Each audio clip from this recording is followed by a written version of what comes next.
In the warm, inviting lights of Chester's Corner Diner, a cozy place known for its hearty food and community charm, the usual hum of conversation faded as a new figure entered. The man was dressed in a worn-out navy coat that draped over his frame, a once vibrant red cap pulled low on his head. His unshaven face, lined with wisdom and hardship, spoke of a life that had known much more than the simple comfort of a meal. The clinking of silverware paused as patrons noticed the man quietly shuffling inside.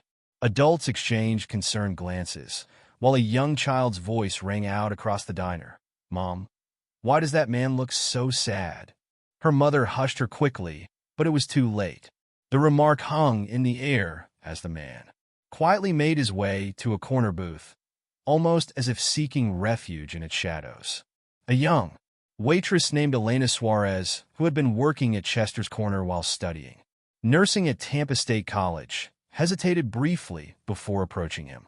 Her father had recently lost his job, and she knew how unpredictable life could be. "Hello, sir," Elena said softly, her notepad trembling slightly. "Can I get you anything?" The man looked up, his weary eyes meeting hers. There was something timeless in his gaze, a quiet kindness edged with untold stories. "Just a cup of coffee and a bowl of soup," he replied, his voice gentle but polished in a way that seemed at odds with his appearance. "If the vegetable soup is as good as it used to be, I'd appreciate it." Elena blinked in surprise. Few patrons knew the menu well enough to request the vegetable soup by name. Curiosity tugged at her, but before she could respond, Dan Callahan, the diner's manager, intervened. "Sir, I'm going to have to ask you to leave," Dan said, his tone curt as he glanced around at the seated customers, his own sense of responsibility to his family's legacy weighing on him.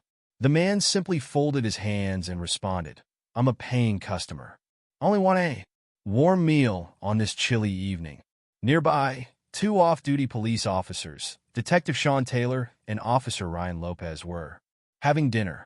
Noticing the exchange, they approached, placing their hands near their belts.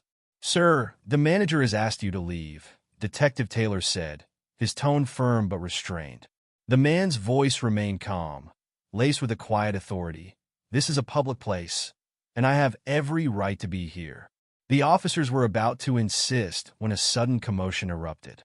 At a nearby booth, a young girl celebrating her birthday had gone rigid, her face turning a terrifying shade of blue as she clutched her throat.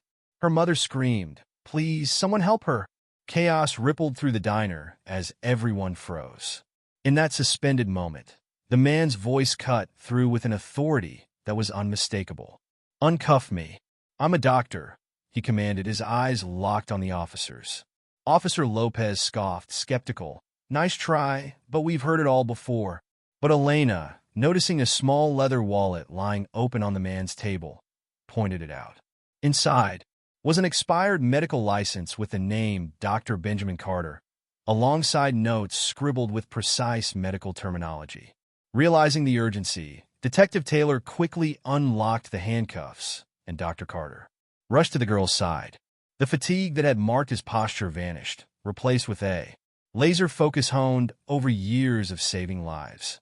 With deft hands, Dr. Carter performed a modified maneuver, his actions swift and confident.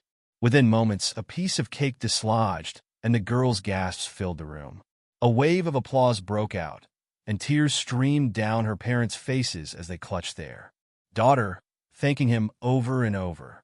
Dan, the manager, stood nearby, his face flushed with shame.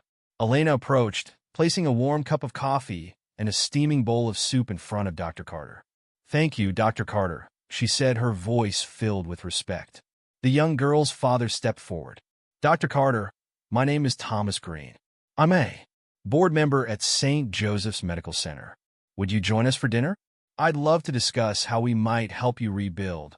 In a matter of weeks, Dr. Carter's life took a turn for the better. With the help of the hospital board and Thomas's influential connections, his medical license was reinstated, and he took on a position at St. Joseph's Free Clinic. He moved into a modest apartment nearby, gradually reclaiming a life dedicated to helping others. Chester's Corner Diner installed a plaque by the entrance that read, "Everyone who enters here is welcome. judged by character, not by appearances.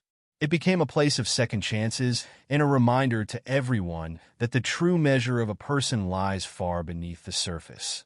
Dr. Carter continued to serve those in need, his story spreading through the medical community and sparking a movement.